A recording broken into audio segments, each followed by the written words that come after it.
السلام علیکم ورحمۃ اللہ وبرکاتہ۔ بسم اللہ، الحمدللہ والصلاة والسلام علی رسول اللہ وعلی آلہ واصحابہ ومن سار علی نہجہ الی یوم الدین، لا حول ولا قوة الا باللہ۔ سورہ لقمان آیت نمبر 33۔ اعوذ باللہ السمیع العلیم من الشیطان الرجیم من ہمزہ ونفخہ ونفثہ۔ یا ایہا الناس اتقوا ربکم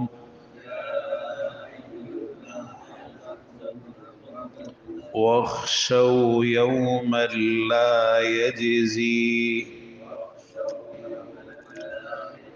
والد عن ولده ولا مولود هو جاز عن والده شيئا إن وعد الله حق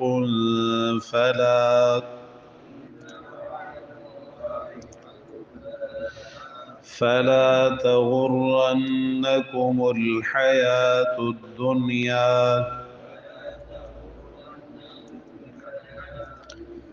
ولا يغرنكم بالله الغرور۔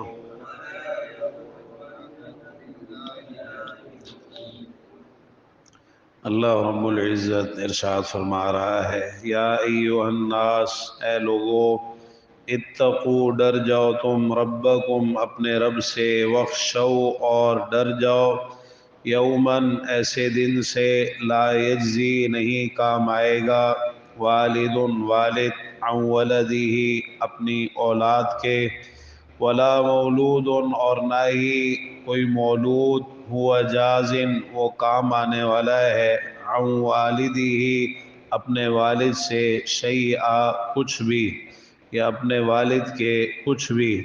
ان بے شک وعد اللہ، اللہ کا وعدہ، حق، حق ہے، سچا ہے، فلا تغرنکم، پس نہ دھوکے میں ڈالے تمہیں، ہرگز نہ دھوکے میں ڈالے تمہیں، الحیات الدنیا، دنیا کی زندگی، ولا یغرنکم، اور ہرگز نہ دھوکہ دے تمہیں، باللہ، اللہ کے بارے میں، الغرور، دھوکہ دینے والا۔ اللہ تعالیٰ نے اس آیت مبارکہ میں پوری انسانیت کو مخاطب کیا ہے، اور یہ ایک عمومی خطاب ہے اللہ تعالیٰ کا، جو اپنی جگہ بڑی اہمیت کا حامل ہے۔ اللہ تعالیٰ نے قرآن مجید میں مختلف خطاب کیے ہیں، یا ایھا الناس، یا ایھا الذین آمنوا، اور ایک مقام پر یا ایھا الذین کفروا، یعنی پوری انسانیت کو بھی مخاطب کیا، اہل ایمان کو بھی مخاطب کیا۔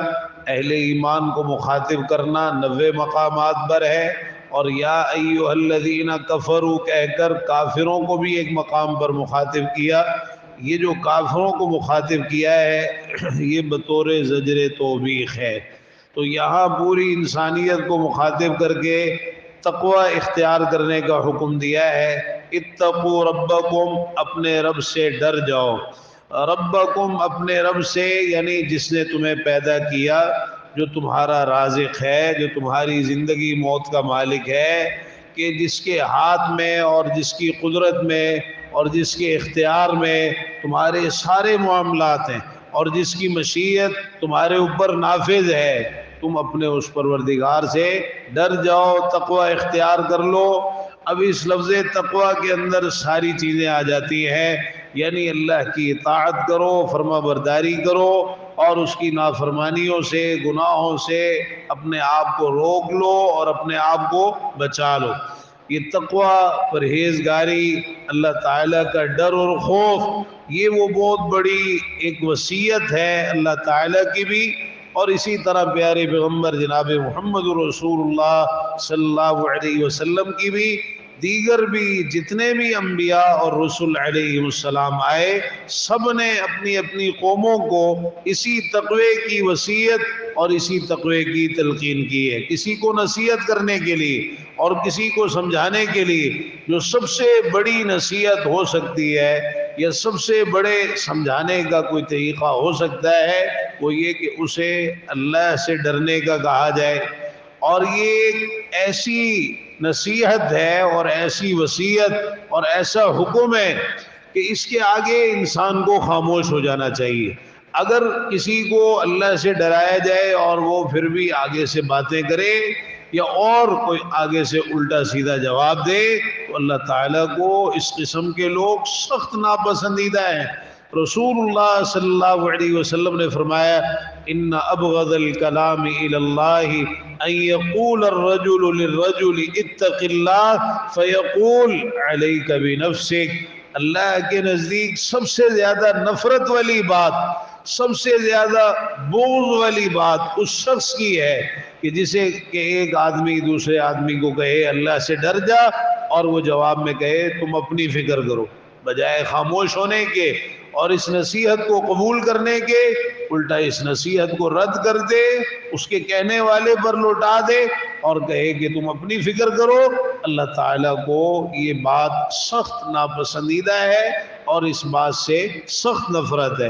تو فرمایا اے لوگوں اپنے پروردگار سے ڈر جاؤ، وَاخْشَوْا يَوْمًا، اور ڈر جاؤ ایسے دن سے، یہ قیامت کے دن سے ڈرایا جا رہا ہے۔ تو بات یہ ہے کہ اصل ڈر اور خوف تو اللہ تعالیٰ کا ہے، لیکن قیامت کا دن اور اس کی ہولناکیاں، اس کا بھی ڈر اور خوف قرآن مجید میں کئی مقامات پر ڈرایا گیا ہے، اس سے خبردار کیا گیا ہے اور انسان کو محتاط کیا گیا ہے۔ تو یہ بھی اس لیے ہے کہ قیامت کے دن بھی در حقیقت اللہ کی عدالت میں پیشی ہے، حساب کتاب کا اور جزا سزا کا سارا معاملہ ہے۔ تو قیامت کے دن سے ڈرنا بھی در حقیقت اللہ ہی سے ڈرنا ہے۔ انسان قیامت کے دن سے ڈر جائے کیونکہ وہ ایسا دن ہے، جیسا کہ ایک مقام پہ فرمایا وَاتَّقُوا يَوْمًا تُرْجَعُونَ فِيهِ إِلَى اللَّهِ، تم اس دن سے ڈر جاؤ جس دن تمہیں اللہ کی طرف لوٹایا جائے گا۔ ثُمَّ تُوَفَّى كُلُّ نَفْسٍ مَا كَسَبَتْ وَهُمْ لَا يُظْلَمُونَ، پھر ہر نفس کو جو اس نے کمایا پورا پورا بدلہ دیا جائے گا اور وہ ظلم نہیں کیے جائیں گے۔ تو اللہ کی بارگاہ میں پیشی ہے، اللہ کی عدالت میں پیشی ہے، اللہ نے حساب کتاب لینا ہے اور پھر جزا سزا کا معاملہ ہے۔ نامہ اعمال دیے جائیں گے، میزان نصب کیا جائے گا اور پل صراط کو عبور کرنا ہوگا، اور پھر ہمیشہ ہمیشہ کی منزلیں ہیں، یا پھر جنت کی طرف یا جہنم کی طرف۔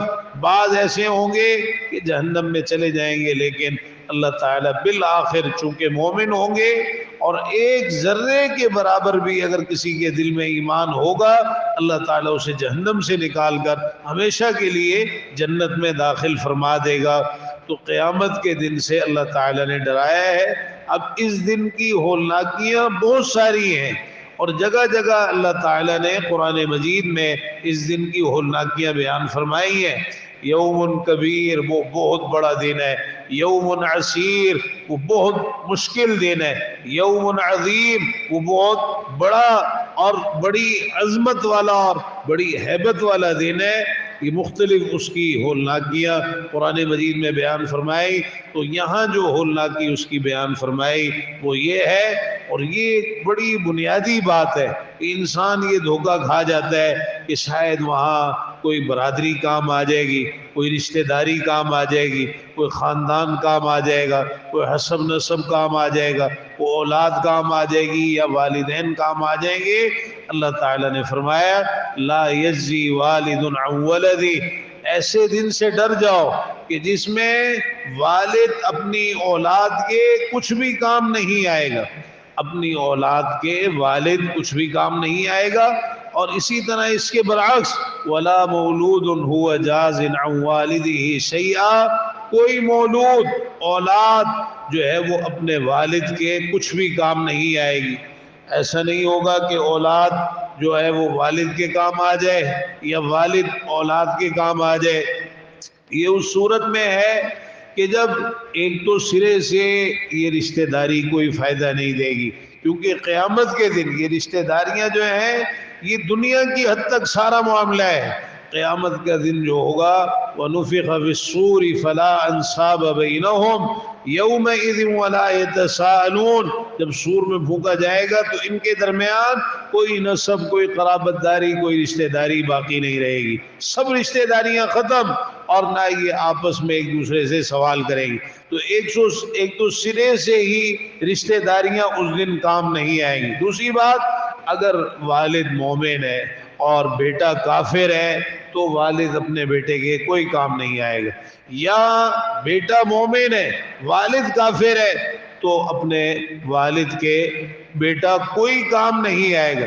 یعنی بیٹے کا مومن ہونا اس کے والد کو کچھ فائدہ نہیں دے گا، اور اسی طرح والد کا مومن ہونا اس کے کافر بیٹے کو کوئی فائدہ نہیں دے گا، اور اس کی مثالیں موجود ہیں۔ اللہ تعالیٰ نے نوح علیہ السلام کا بڑی تفصیل کے ساتھ ذکر فرمایا ہے کہ جب اللہ کا عذاب آیا تو اس عذاب کی لپیٹ میں ان کا بیٹا بھی آ گیا، سگا بیٹا نوح علیہ السلام کا دیکھتے ہی دیکھتے اس عذاب کی لپیٹ میں آ گیا۔ اللہ تعالیٰ نے وہ سارا واقعہ بھی بیان فرمایا، آپس میں جو گفتگو ہوئی باپ بیٹے کی وہ بھی بیان فرمائی، پھر نوح علیہ السلام کی جو شفقت پدری تھی جو غالب آئی اور انہوں نے اللہ کی بارگاہ میں التجا کی، اللہ تعالیٰ نے اس کو بھی ذکر فرمایا ہے، اور اللہ کی طرف سے پھر ان کو جو جواب ملا، یا نوح انہ لیس من اہلک انہ عمل غیر صالح، اے نوح وہ آپ کے اہل میں سے نہیں ہے اس لیے کہ اس کے عمل نیک نہیں ہے، فلا تسألنی ما لیس لک بہ علم، جس چیز کا آپ کو علم نہیں ہے اس کے بارے میں مجھ سے سوال نہ کریں۔ اللہ تعالیٰ کی طرف سے کتنی سخت ڈانٹ آئی کہ آپ کو یہ حق ہی حاصل نہیں ہے، آپ کا بیٹا کافر ہے، مومن نہیں ہے، تو اگرچہ نوح علیہ السلام اللہ کے نبی ہیں، اللہ کے رسول ہیں، اول رسول بعثہ اللہ الی اہل الارض، روئے زمین پہ سب سے پہلے اللہ کے رسول نوح علیہ السلام ہیں، اور اللہ تعالیٰ نے بڑے ان کے اوصاف ذکر فرمائے اور ان کا مقام ذکر کیا، اولو العزم پیغمبروں میں سے ہیں، لیکن اس سب کچھ کے باوجود اپنے بیٹے کے نہ دنیا میں کچھ کام آ سکے اور نہ ہی آخرت میں کچھ کام آئیں گے۔ اسی طرح اگر اولاد مومن ہے تو وہ کافر ماں باپ کے کچھ کام نہیں آ سکتی، اور اس کی بڑی ایک مثال سیدنا ابراہیم علیہ السلام ہے۔ ان کا والد آزر جو مشرک تھا، کافر تھا، ایمان نہیں لایا، ابراہیم علیہ السلام اپنے والد کے کچھ بھی کام نہیں آئیں گے۔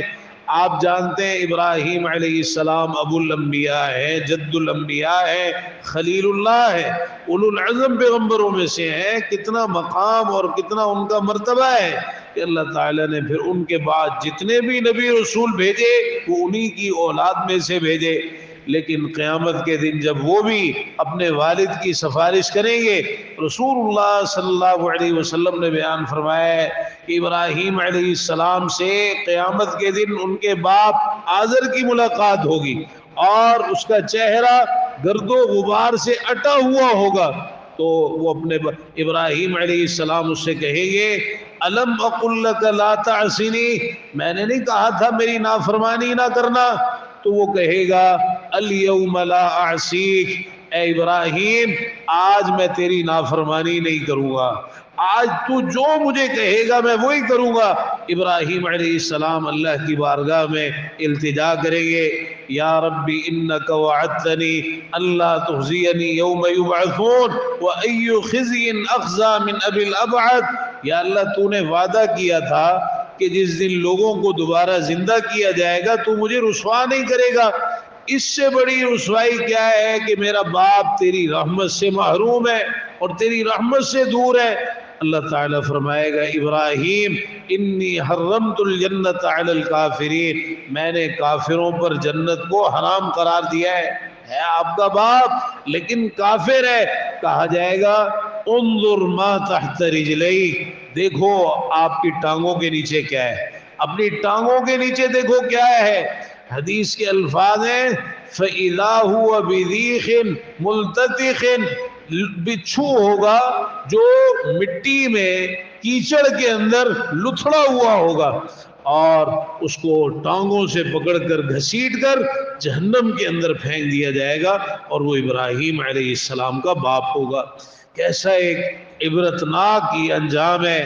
تو اللہ تعالیٰ نے خبردار کیا ہے کہ اس دن سے ڈر جاؤ جس دن والد اپنی اولاد کے کچھ کام نہیں آئے گا، اور نہ ہی اولاد اپنے والد کے کچھ بھی کام آئے گی۔ یہ بلکہ اس دن تو صورتحال یوم یفر المرء من اخیہ وامہ وابیہ وصاحبتہ وبنیہ، آدمی اپنے باپ سے بھاگے گا، اپنے بھائی سے بھاگے گا، اپنے بیٹوں سے بھاگے گا، اپنی بیوی سے بھاگے گا، اپنی ماں سے بھاگے گا۔ یہ انتہائی قریبی رشتے اللہ تعالیٰ نے ذکر فرمائے کہ دنیا کے اندر ایک باپ اپنی اولاد کے لیے کیا کچھ کرتا ہے، یا اولاد اپنے ماں باپ کے لیے کیا کچھ کرتی ہے، لیکن آخرت میں یہ رشتہ داریاں اور یہ تعلق اور یہ قرابت داریاں بھی کسی کام نہیں آئیں گی۔ اچھا، اس کا مطلب یہ نہیں ہے کہ شاید باپ کام نہیں آئے گا یا اولاد کام نہیں آئے گی، باقی کوئی کام آ جائے گا، کوئی بابا جی کام آ جائیں گے، کوئی بزرگ کام آ جائے گا، کوئی ولی کام آ جائے گا، کوئی نیک آدمی کام آ جائے گا۔ آج لوگوں کو اسی چیز نے دھوکے میں ڈالا۔ اس وقت بھی کافر اور مشرک یہ عقیدے رکھتے تھے فلاں ہمیں جو ہے بخشوا لے گا اور ہماری سفارش کروا دے گا اور ہماری نجات اور ہمارا بیڑا پار کروا دے گا۔ تو یہ اس قسم کے سارے عقیدے کوئی حیثیت نہیں رکھتے۔ جب اولاد اپنے ماں باپ کے اور ماں باپ اپنے اولاد کے کوئی کام نہیں آئے گی تو کوئی دوسرا بالاولیٰ کام نہیں آئے گا۔ اگر کوئی کام ایک دوسرے کے آ سکتے ہوتے تو یہ زیادہ لائق تھے کہ آپس میں ایک دوسرے کے کام آتے۔ تو فرمایا کہ ان وعد اللہ حق، بے شک اللہ کا وعدہ سچا ہے۔ یعنی آخرت کے تعلق سے جتنے بھی اللہ کے وعدے ہیں وہ سارے کے سارے سچے ہیں۔ اللہ تعالیٰ کا بنیادی وعدہ کیا ہے؟ جو اللہ کی اطاعت کرے گا اس کے لیے اللہ کی رحمت ہے، جنت ہے، اور جو اللہ کی نافرمانی کرے گا، جو کافر اور مشرک ہیں، اللہ کے نافرمان ہیں، ان کے لیے اللہ کی ناراضگی، اللہ کا عذاب اور جہنم کی دہکتی ہوئی آگ ہے، والعیاذ باللہ۔ تو فرمایا فلا تغرنکم الحیات الدنیا، دیکھنا کہیں دنیا کی زندگی تمہیں ہرگز دھوکے میں نہ ڈال دے۔ ایسا نہ ہو کہ دنیا کی زندگی کے فریب میں آ جاؤ۔ اب دنیا کی زندگی ایک امتحان ہے، اس کی رنگینیاں ہیں، اس کی رونقیں ہیں، اس کی ٹھاٹ باٹ ہے، اس کی شان و شوکت ہے، اور اس دنیا کا گر و فر ہے، یہ ساری چیزیں، اور اس دنیا کی مٹھاس ہے۔ رسول اللہ صلی اللہ علیہ وسلم نے فرمایا ان الدنیا حلوۃ خضرہ، یہ دنیا بڑی میٹھی ہے، بڑی سرسبز و شاداب ہے۔ وَإِنَّ اللَّهَ مُسْتَخْلِفُكُمْ فِيهَا، اللہ تعالیٰ تمہیں اس دنیا کے اندر جانشین بنانے والا ہے۔ فَيَنظُرُ كَيْفَ تَعْمَلُونَ، وہ دیکھے گا کہ تم کیسے عمل کرتے ہو۔ فَاتَّقُوا الدُّنْيَا، دنیا سے بچ جاؤ، اور اس دنیا کا جو ایک سب سے بڑا فتنہ ہے عورتوں کا، اس سے اپنے آپ کو بچا لو۔ تو فرمایا دنیا کی زندگی تمہیں دھوکے میں نہ ڈال دے۔ دنیا کی زندگی کا دھوکہ کیا ہے؟ انسان دنیا میں اتنا مگن اور منہمک ہو جائے، آخرت کو بھلا دے اور دنیا کو ترجیح دے، دنیا کو اپنا مقصد بنا لے، حالانکہ اصل مقصد اور اصل ترجیح آخرت ہونی چاہیے، اور اصل تیاری آخرت کی ہونی چاہیے، لیکن اس کی ساری بھاگ دوڑ اور ساری تگ و دو اور جد و جہد دنیا کی زندگی کے لیے ہو۔ تو فرمایا وَلَا يَغُرَّنَّكُمْ بِاللَّهِ الْغَرُورُ، اور اسی طرح اللہ کے بارے میں دھوکہ دینے والا تمہیں ہرگز دھوکے میں نہ ڈالے۔ یہ الغرور دھوکہ دینے والا، اس سے مراد بعض مفسرین کہتے ہیں اگر اس کو عام رکھیں، شیطان تو ہے ہی ہے، ابلیس تو ہے ہی ہے، اللہ کے بارے میں دھوکوں کے اندر مبتلا کرتا ہے۔ مختلف قسم کے دھوکے ہیں جن میں ابلیس ڈالتا ہے۔ مثال کے طور پر کسی کو اللہ کے بارے میں دھوکہ دیتا ہے اور سرے سے اس کے دل میں یہ ڈالتا ہے کہ اللہ کا وجود ہے ہی نہیں۔ ایسے لوگ موجود ہیں داہریہ جو سرے سے اللہ کے منکر ہیں، اللہ کو مانتے ہی نہیں۔ یہ اللہ کے بارے میں انسان کو دھوکے میں ڈالتا ہے کہ اللہ کے شریک ہے اور وہ انسان کو بچا لیں گے، یہ بھی بہت بڑا دھوکہ ہے۔ اسی طرح کسی کو دھوکے میں ڈالتا ہے کہ اللہ تعالیٰ تو بڑا غفور الرحیم ہے، بہت معاف کرنے والا ہے، تم جیسے مرضی کام کرتے رہو وہ تمہیں معاف کر دے گا۔ تو یہ طرح طرح کے دھوکے ہیں شیطان کے، جن سے بچنا انتہائی ضروری ہے۔ شیطان ہے ہی دھوکے باز۔ اس سے یہ بھی پتہ چلا کہ دھوکہ دینا کتنا خطرناک ہے۔ دنیا کے اندر کوئی آدمی کسی آدمی کو دھوکہ دے، فراڈ، یہ عام ہو گیا آج کل۔ لوگ دھوکے دیتے ہیں، فراڈ کرتے ہیں، اور ان کی طبیعت اور مزاج کا یہ حصہ بنا ہوا ہے۔ تو دھوکے دینا شیطان کا کام، گویا کہ وہ شیطان کے رستے پر چل رہے ہیں اگر وہ دھوکے باز بنے ہوئے ہیں۔ تو یہ تو ایک تو دھوکے بازی کی مذمت، اور دوسرا یہ کہ شیطان دھوکے باز، اور پھر اگر اس کو عام رکھا جائے تو اس میں انسان کا نفس بھی شامل ہے، نفس امارہ جو انسان کو برائی پر اکساتا ہے، یہ بھی انسان کو دھوکوں کے اندر مبتلا کرتا ہے۔ تو اللہ کے بارے میں کسی قسم کے دھوکے میں انسان کو مبتلا ہرگز نہیں ہونا چاہیے۔ اللہ تعالیٰ توفیق عطا فرمائے کہ ہمارے عقیدے، عبادات، معاملات، شکل و صورت، لباس، کاروبار، تجارت، چلنا پھرنا، اٹھنا بیٹھنا، سونا جاگنا، اخلاق، گفتار، کردار، خوشی اور غمی، یہ تمام امور سب کچھ پیارے پیغمبر جناب محمد رسول اللہ صلی اللہ تعالی علیہ وآلہ وسلم کے طریقے کے مطابق ہونا چاہیے۔ ربنا آتنا فی الدنیا حسنہ وفی الآخرۃ حسنۃ وقنا عذاب النار۔ ربنا ظلمنا أنفسنا وإن لم تغفر لنا وترحمنا لنكونن من الخاسرين۔ اللهم اشفنا واشف مرضانا ومرضى المسلمين، يا شافي الأمراض اشف مرضانا ومرضى المسلمين۔ اللهم رب الناس أذهب البأس واشف أنت الشافي، لا شفاء إلا شفاؤك شفاء لا يغادر سقما۔ ربنا اغفر لنا ولإخواننا الذين سبقونا بالإيمان ولا تجعل في قلوبنا غلا للذين آمنوا ربنا إنك رؤوف رحيم۔ رب ارحمهما كما ربياني صغيرا۔ ربنا هب لنا من أزواجنا وذرياتنا قرة أعين واجعلنا للمتقين إماما۔ اللهم اكفنا بحلالك عن حرامك واغننا بفضلك عمن سواك۔ اللهم استر عوراتنا وآمن روعاتنا۔ اللهم إنا نسألك العفو والعافية والمعافاة في الدنيا والآخرة۔ رب اغفر وارحم وأنت خير الراحمين۔ ربنا تقبل منا إنك أنت السميع العليم وتب علينا إنك أنت التواب الرحيم۔ وصل اللهم تعالى على نبينا محمد وعلى آله وصحبه أجمعين۔ سبحانك اللهم وبحمدك أشهد أن لا إله إلا أنت أستغفرك وأتوب إليك۔ السلام عليكم ورحمة الله